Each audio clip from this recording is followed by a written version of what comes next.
Hii ni EMP Africa Radio.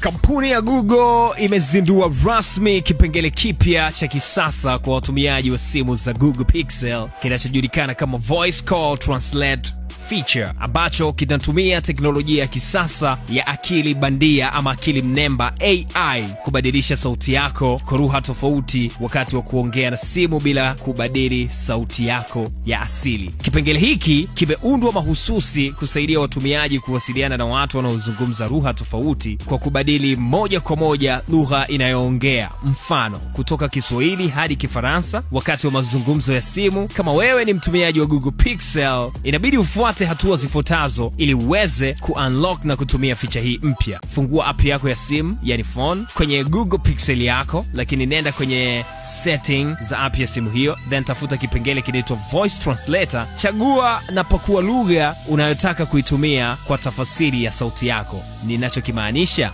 ni kwamba chagua lugha ambayo unayataka yule ambaye unampigia simu ama unataka kuwasiliana naye akuelewe. Mara tu unapowasha huduma hii, basi utaweza kuwasiliana na mtu yoyote yule anayezungumza lugha tofauti, na simu yako itatafsiri sauti yako moja kwa moja kwa lugha wanayoielewa wao bila kubadilisha sauti yako ya kawaida.